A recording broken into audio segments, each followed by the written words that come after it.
नमस्कार दोस्तों, अगर आप भी एमपी की एग्जाम देने वाले हैं और 2026 के नए रूल के अकॉर्डिंग अगर एमपी जीके में बेस्ट स्कोर करना है तो डेली इस क्लास से जरूर जुड़े, क्योंकि इस क्लास में हम एमपी जीके के पीवाईक्यू तो सोल्व कर ही रहे, साथ में हम एमपी का करंट अफेयर, एमपी के जितने भी मैप है उनको समझ रहे हैं और डेली एक स्पेशल टॉपिक डिस्कस कर रहे हैं, जिससे आपकी एमपी जीके की तैयारी बेहतरीन हो जाएगी। आज हमारी ये तीसरी क्लास है, पिछली दो क्लास नहीं देखी तो उनको भी जाकर जरूर देख लेना। तो बिना किसी देरी के क्लास को शुरू करते हैं। सबसे पहला क्वेश्चन आपके सामने आता है कि सती प्रथा के जो प्रतीक है वो मध्य प्रदेश से कहां से मिले। मोस्ट इंपोर्टेंट क्वेश्चन है और जेल प्रेरी में पूछा गया है। तो याद रखना है दोस्तों, जो सती प्रथा है इसका जो प्रमाण है ये मध्य प्रदेश में हमें कहां से मिलता है, तो ये एरण से मिलता है, जो कि सागर जिले में आता है। मोस्ट इंपोर्टेंट पॉइंट आपको याद रखना है कि जो एरण है ये मध्य प्रदेश के सागर जिले में आता है और यहीं से मध्य प्रदेश में सती प्रथा के साक्ष्य मिले। और दोस्तों याद रखना है सागर के बारे में एक और चीज आपको याद रखना है कि ये जो सागर है ना, ये सागर मध्य प्रदेश का केंद्र बिंदु है। तो अगर आपसे पूछे कि भाई मध्य प्रदेश का केंद्र बिंदु कहां पर है, तो मध्य प्रदेश का केंद्र बिंदु सागर को माना जाता है। ये दो इंपोर्टेंट क्वेश्चन है जो कि एग्जाम में बने। दूसरा इंपॉर्टेंट पॉइंट यहाँ पर आपके सामने लिखा है दोस्तों, सांची। तो सांची के बारे में पहली इंपॉर्टेंट चीज तो आपको ये याद रखना है कि सांची रायसेन जिले में आता है। दूसरी इंपॉर्टेंट चीज याद रखना है दोस्तों कि जो सांची का स्तूप है, इस सांची के स्तूप का निर्माण किसके द्वारा करवाया गया, तो इसका निर्माण अशोक के द्वारा करवाया गया। अशोक के द्वारा करवाया गया। फिर आपसे पूछे कि भाई जो अशोक के द्वारा सांची के स्तूप का निर्माण करवाया, ये अशोक के सांची स्तूप की खोज किसके द्वारा की गई थी, तो याद रखना है दोस्तों एक व्यक्ति था, अंग्रेज व्यक्ति, जिसका नाम है जेम्स टेलर। तो जो जेम्स टेलर है इसने सांची स्तूप की खोज की थी और ये जो सांची स्तूप है ये इसका निर्माण किसके द्वारा करवाया गया, तो ये अशोक के द्वारा करवाया गया, जो कि रायसेन जिले में आता है। दूसरा इंपोर्टेंट यहाँ पर एक और क्वेश्चन बनता है खजुराहो। तो याद रखना है दोस्तों जो खजुराहो है ये किस जिले में आता है, छतरपुर जिले में। और खजुराहो के बारे में एक और इंपॉर्टेंट चीज याद रखना है दोस्तों कि यहाँ पर जो मंदिर है, खजुराहो के जो मंदिर है, ये खजुराहो के मंदिर किसने बनवाए, तो खजुराहो के मंदिर चंदेल वंश के शासकों ने बनवाए। किसने बनवाए, चंदेल वंश के जो शासक है, ये चंदेल वंश के शासकों ने जो खजुराहो के मंदिर है इनका निर्माण करवाया। फिर आपसे पूछे कि भाई जो खजुराहो के मंदिर है, इन खजुराहो के मंदिर में सबसे बड़ा मंदिर कौन सा है, सबसे बड़ा मंदिर कौन सा है, तो आपको याद रखना है कि जो कंदरिया महादेव का मंदिर है, ये कंदरिया महादेव का जो मंदिर है, ये कंदरिया महादेव का मंदिर खजुराहो में सबसे बड़ा मंदिर है। तो पहली इंपॉर्टेंट चीज कि खजुराहो के मंदिर किसने बनवाए, चंदेल वंश के शासकों ने। और जो कंदरिया महादेव का मंदिर है ये खजुराहो के मंदिरों में से सबसे बड़ा मंदिर है। ये चीज आपको इंपॉर्टेंट याद रखना है। तो एक क्वेश्चन से मैंने इतने क्वेश्चन रखे आपके सामने, सारे ऑप्शन को भी निचोड़ कर रख दिया, तो सारी चीजें आपकी यहाँ पर क्लियर होनी चाहिए। और दोस्तों ये सारे वो पॉइंट है जो लगातार एग्जाम में पूछे गए, तो इनको आपको याद रखना ही रखना है, ठीक है।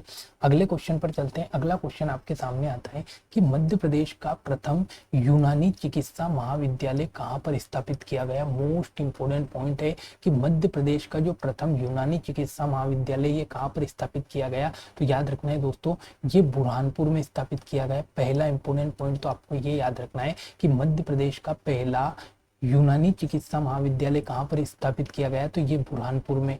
बुरहानपुर के बारे में दो तीन चीजें आपको याद रखना है दोस्तों कि जो बुरहानपुर है ये मध्य प्रदेश का सबसे दक्षिणी जिला है। मध्य प्रदेश का सबसे दक्षिणी जिला अगर आपसे पूछे तो बुरहानपुर बताना है। फिर अगर आपसे पूछे कि भाई बुरहानपुर जिला जो है इसका गठन कब किया गया, तो सन 2003 में जो बुरहानपुर जिला है इसका गठन किया गया। और किससे अलग करके बनाया गया, तो याद रखना है दोस्तों जो खंडवा जिला है ना, इस खंडवा जिले से अलग करके बुरहानपुर को सन 2003 में बनाया गया। एक और इम्पोर्टेंट चीज याद रखना है दोस्तों कि इस बुरहानपुर में किला है जिसको बोला जाता है असीरगढ़ का किला। तो अगर आपसे पूछे कि भाई असीरगढ़ का किला कहाँ पर है, तो ये असीरगढ़ का किला भी कहाँ पर है, तो ये भी बुरहानपुर में है। और दोस्तों इस असीरगढ़ के किलों को क्या कहा जाता है, तो इसको दक्षिण का प्रवेश द्वार कहा जाता है। दक्षिण का प्रवेश द्वार किसे कहते हैं, तो दक्षिण का प्रवेश द्वार असीरगढ़ के किले को कहा जाता है। और ये असीरगढ़ का किला कहाँ पर है, तो ये आपका बुरहानपुर में। तो बुरहानपुर बड़ा इंपॉर्टेंट जिला है क्योंकि मध्य प्रदेश का सबसे दक्षिणी जिला है, ठीक है। ये चीज आपको इंपॉर्टेंट याद रखना है। आगे बढ़ते हैं, अगले क्वेश्चन पर आते हैं कि मध्य प्रदेश में पहली शुगर फैक्ट्री किस जिले में स्थापित की गई थी। मोस्ट इंपोर्टेंट देखो, मध्य प्रदेश में जो पहली शुगर फैक्ट्री है ना दोस्तों, ये कहाँ पर स्थापित की गई थी, तो जावरा में की गई। और जावरा जो है दोस्तों ये किस जिले में आता है, तो ये रतलाम जिले में आता है। तो ये चीज आपको याद रखना है कि भाई मध्य प्रदेश की जो पहली शुगर फैक्ट्री है ये कहाँ पर स्थापित की गई थी, तो जावरा में स्थापित की गई थी, जो कि रतलाम में आता है। और दोस्तों इसकी स्थापना कब की गई थी, तो सन 1934 में जावर रतलाम में आपकी मध्य प्रदेश की पहली शुगर फैक्ट्री स्थापित की गई थी। देखो मैंने एग्जाम के नाम भी लिखे हैं कि कौन कौन से एग्जाम में क्वेश्चन आए, तो आप देखते चलना हर इंपोर्टेंट क्वेश्चन और सारे क्वेश्चन जो कि पिछले साल एग्जाम में पूछे गए वही क्वेश्चन मैं आपके सामने लेकर आया हूँ। अगला क्वेश्चन आपके सामने कि ऐशबाग स्टेडियम कहाँ पर है। इंपॉर्टेंट क्वेश्चन है कि भाई ऐशबाग स्टेडियम कहाँ से। तो देखो पहली चीज तो आपको ये याद रखना है कि भाई जो ऐशबाग स्टेडियम है ये कहाँ पर आता है आपका, तो ये भोपाल में आता है, पहला इंपॉर्टेंट पॉइंट। फिर अगर आपसे पूछे कि भाई जो नेहरू स्टेडियम है ये नेहरू स्टेडियम कहाँ पर है, तो नेहरू स्टेडियम आपको बताना है कि भाई जो नेहरू स्टेडियम है ये कहाँ पर है, तो ये इंदौर में है, इंदौर में। और इंदौर में एक और फेमस स्टेडियम आपको याद होगा, होलकर स्टेडियम। तो अगर आपसे पूछे कि नेहरू स्टेडियम और होलकर स्टेडियम कहाँ पर है, तो दोनों स्टेडियम आपके इंदौर में है, ठीक है। उसके बाद में अगर आपसे पूछे दोस्तों एक और स्टेडियम आता है रूप सिंह स्टेडियम। अगर आपसे पूछे कि भाई रूप सिंह स्टेडियम कहाँ पर है, तो रूप सिंह स्टेडियम आपको बताना है कि भाई रूप सिंह स्टेडियम तो आपका ग्वालियर में है, ग्वालियर में है, ठीक है। तो रूप सिंह स्टेडियम कहाँ पर हो जाएगा आपका, ग्वालियर में हो जाएगा। अब बात आती है कि भाई इंदौर में नेहरू स्टेडियम है, होलकर स्टेडियम है, तो इस इंदौर के बारे में एक और चीज याद रखना है दोस्तों कि मध्य प्रदेश की जो खेल राजधानी है ना, ये मध्य प्रदेश की जो खेल राजधानी है ये भी कहाँ पर है, तो ये इंदौर में है, इंदौर में है। ये चीज आपको इंपॉर्टेंट याद रखना है। देखो पहली चीज तो आपको ये याद रखना है कि हम एक सीक्वेंस से आगे बढ़ रहे हैं। जैसे खेल का कुछ क्वेश्चन आया तो उसके बारे में अपन ने स्टेडियम 4-5 स्टेडियम इससे याद कर लिए। जैसे जैसे आगे खेल का क्वेश्चन आएगा तो उससे रिलेटेड जैसे एक अगला क्वेश्चन अपन एकेडमी से ले लेंगे तो सारी एकेडमी पढ़ लेंगे, फिर अपन एसोसिएशन से ले लेंगे तो एसोसिएशन कंप्लीट हो जाएगा। तो ऐसे सीक्वेंस से चलेंगे तो ज्यादा आपके पास लोड भी नहीं रहेगा और चीजें आपको याद भी हो जाएगी, ठीक है। तो अपन एक ही क्वेश्चन से ज्यादा चीजें नहीं पर इतनी चीजें जो इंपॉर्टेंट है और उस क्वेश्चन से रिलेटेड है वो कवर करते चल रहे हैं, ठीक है। अगला क्वेश्चन आपके सामने आता है कि वर्ष 2017 में रिलीज 2000 के नए बैंक नोट पर मूल्यता निर्धारित है। देखो 2000 नहीं 200 का जो नोट है, इस 200 के नोट पर क्या बना हुआ है, तो याद रखना है 200 के नोट पर सांची स्तूप बना है। मोस्ट इंपोर्टेंट पॉइंट है कि भाई 200 का जो नोट है इस पर क्या बना हुआ है, तो सांची स्तूप बना हुआ है। सांची स्तूप के बारे में मैंने 2-3 चीजें आपको बता दी है कि ये अशोक से संबंधित है, जेम्स टेलर ने इसकी खोज की। और एक और याद रख लेना जो सांची स्तूप है ये जो अशोक की स्तूप है कौन सी लिपि इनसे मिली है, तो ब्राह्मी लिपि इनसे मिली है। कौन सी लिपि मिली है अशोक के शिलालेख पे, तो ब्राह्मी लिपि यहाँ पर मिलती है, ठीक है। अगला क्वेश्चन, कौन सा शहर मध्य प्रदेश का वाणिज्य राजधानी के रूप में जाना जाता है।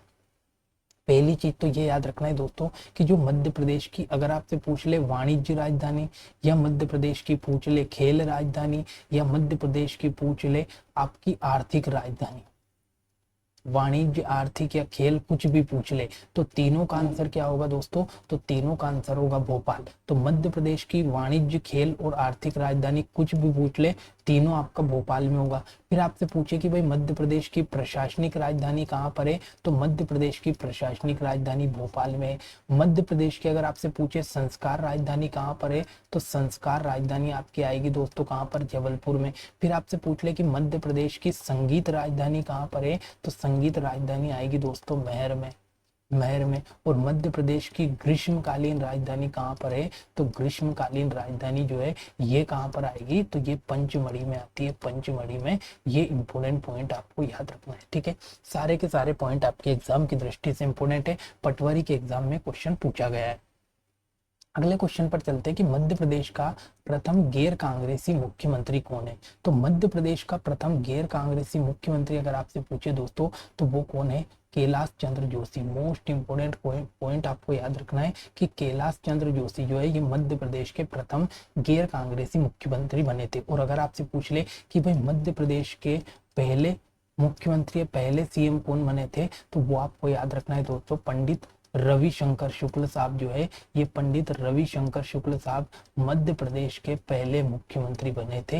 ये चीज आपको याद रखना है। और वर्तमान के मुख्यमंत्री मोहन यादव जी तो आपको याद ही है, ठीक है।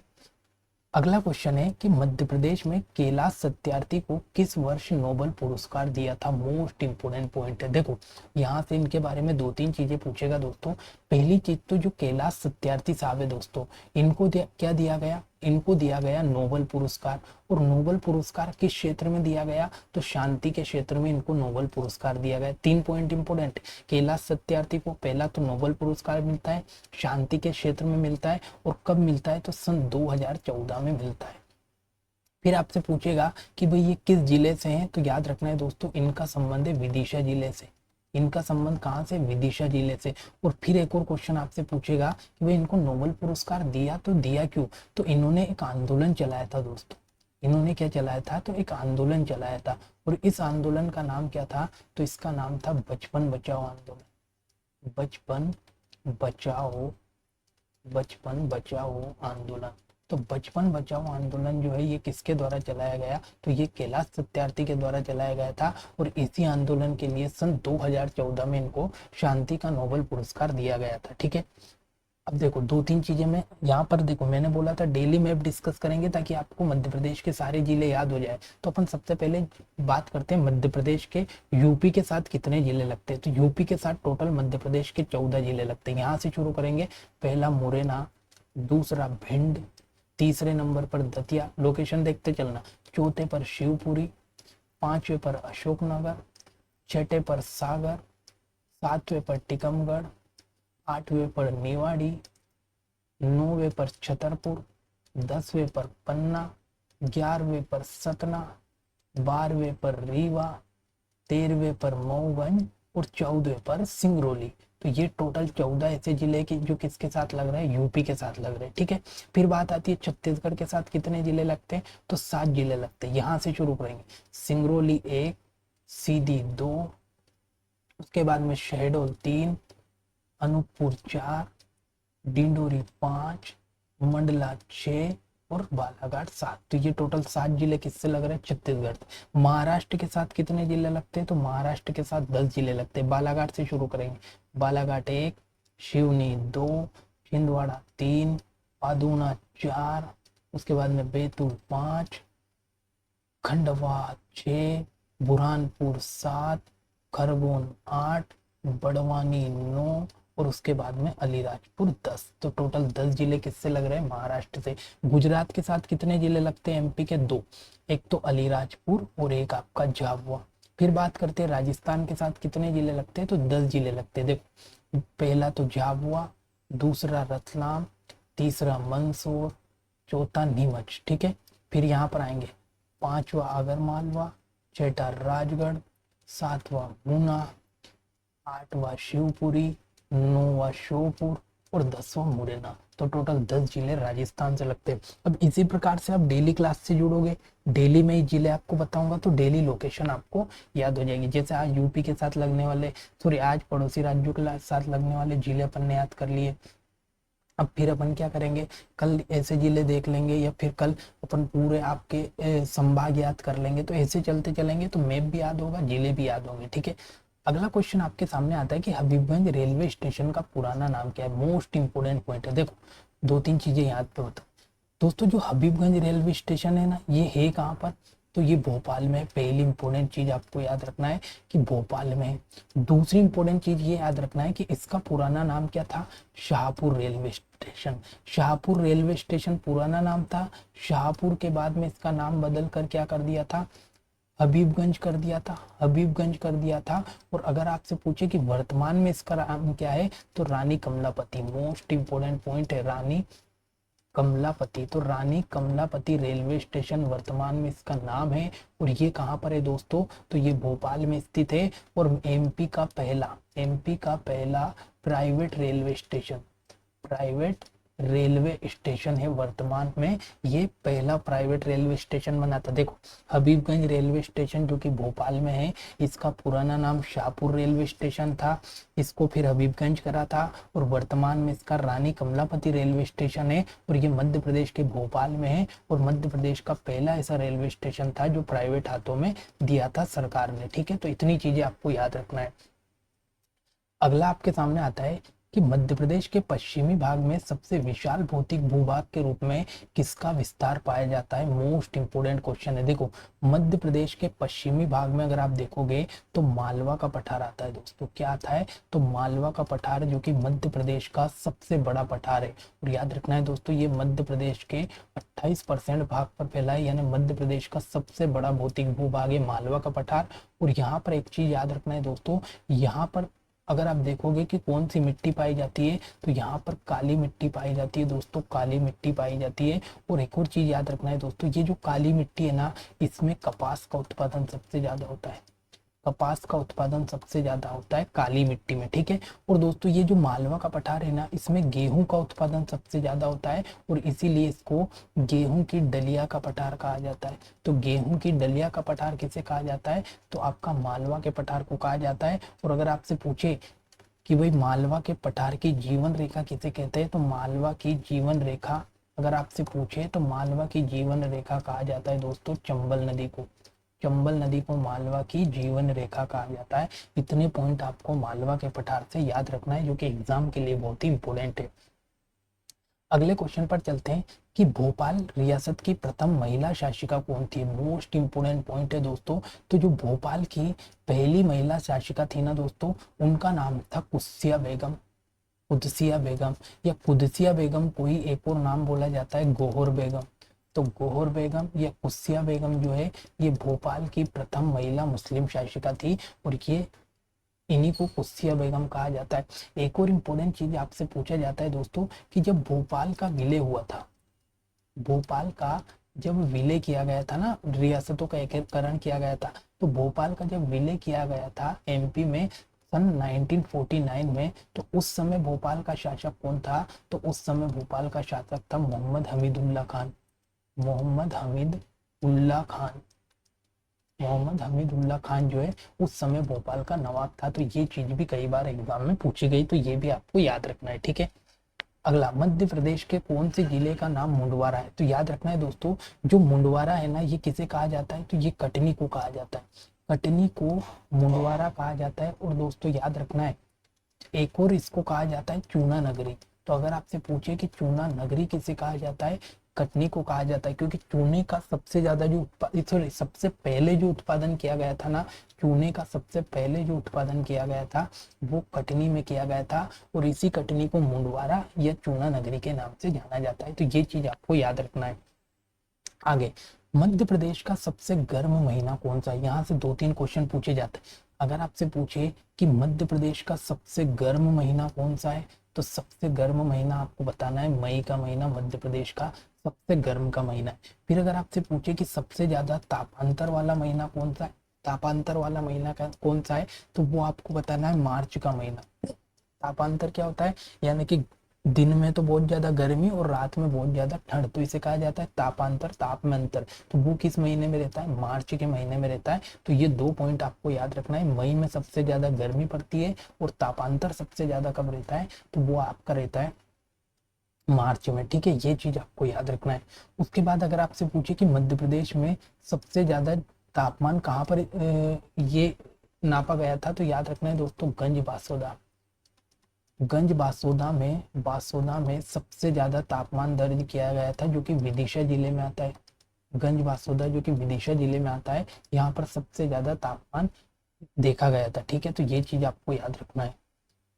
अब दोस्तों आज का जो स्पेशल टॉपिक है वो हमारा कौन सा है? तो वो है मध्य प्रदेश की जल विद्युत परियोजना है, ठीक है। इनसे क्या क्या क्वेश्चन बनेंगे? पहली चीज तो पहला अपना परियोजना आती है गांधी सागर जल विद्युत परियोजना।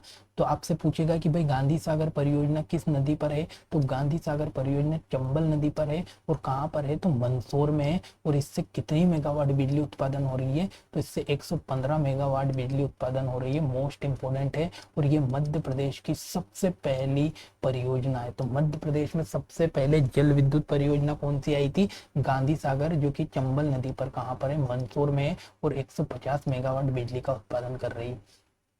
फिर एक और आती है आपकी पेंच जल विद्युत परियोजना, जो कि पेंच नदी पर है और छिंदवाड़ा में। देखो जिसकी भी क्षमता याद करनी है ना, उस पर मैं स्टार लगा दूंगा। रानी अवंतीबाई परियोजना ये नर्मदा नदी पर है और बरगी में है जो कि जबलपुर में आता है और इसको बरगी परियोजना भी कहते हैं। तो रानी अवंती परियोजना, ये बरगी परियोजना जबलपुर में है, इसको नर्मदा नदी पर है। एक आती है दोस्तों टोंस या बाणसागर परियोजना, और बाणसागर या टोस परियोजना बिहार में है, रीवा पर, ठीक है। उसके बाद में सीलपारा परियोजना जो कि रीवा में है। उसके बाद में देवलोन, तो देवलोन जो कि कहाँ पर है, शेडोल में, और इसी को बोला जाता है बाणसागर परियोजना, ठीक है। यहाँ पर बाणसागर मत याद करना, यहाँ पर आपको याद करना है दोस्तों बाणसागर परियोजना जो कि कहाँ पर है, शेरडोल में है और सोन नदी पर है, और इसकी विद्युत उत्पादन क्षमता 60 मेगावाट है, मोस्ट इंपोर्टेंट है, ठीक है। तो बाणसागर परियोजना, या फिर आपसे पूछ ले कि कौन सी नदी पर है, तो सोन नदी पर है। कहाँ पर है, तो देवलोन में है जो कि शहडोल जिले में आता है, और 60 मेगावाट बिजली उत्पादन है। उसके बाद में एक और आपको याद रखना है दोस्तों राजघाट परियोजना। राजघाट परियोजना जो कि बेतवा नदी पर है और अशोकनगर में आती है, बेतवा नदी पर 45 मेगावाट बिजली का उत्पादन करती है। और एक आती है दोस्तों मंडी खेड़ा जल विद्युत परियोजना जो कि सिंध नदी पर है, शिवपुरी में। तो आपको कौन कौन सी इंपोर्टेंट याद रखना है, एक तो गांधी सागर याद रखना है जो कि चंबल नदी मंदसौर में है, पेंच जो कि पेंच नदी छिंदवाड़ा में है, रानी अवंतीबाई या बरगी परियोजना नर्मदा नदी जबलपुर में है। उसके बाद में इंपोर्टेंट आपको याद रखना है बाणसागर परियोजना जो कि शेरडोल के देवलोन में सोन नदी पर है। उसके बाद में आपको राजघाट परियोजना जो कि बेतवा नदी पर अशोकनगर में है, और उसके बाद में मंडी खेड़ा परियोजना जो कि सिंध नदी शिवपुरी पर है। इतनी इंपोर्टेंट परियोजना आपको याद रखना है। देखो ये छोटे छोटे माइंड मैप में आपके लिए बनाकर डेली ला रहा हूँ, इससे क्या होगा, आपका डेली एक टॉपिक का पूरा रिवीजन हो जाता है जल्दी जल्दी। अगर आपने ये टॉपिक पढ़ा होगा तो आपको बहुत ही मजा आएगा इसको पढ़ने में, कि भाई यार पूरा टॉपिक अपन ने छोटे से एक फोटो में पढ़ लिया, एक स्लाइड में पढ़ लिया। तो आशा करता हूँ चीजें आपको पसंद आ रही होगी। तो ये आज की इंपोर्टेंट क्लास थी जिसमें अपन ने कुछ इंपोर्टेंट पीवाईक्यू सोल्व करें, उनसे संबंधित जानकारी देखी और मध्य प्रदेश की परियोजना और पड़ोसी राज्यों से लगने वाले जिले देखे। तो आशा करता हूँ क्लास आपको अच्छी लगेगी। क्लास अच्छी लगे तो लाइक कमेंट शेयर करना ना भूले और डेली जुड़ना भी ना भूले, ठीक है। मिलते हैं अगली क्लास में। जय हिंद।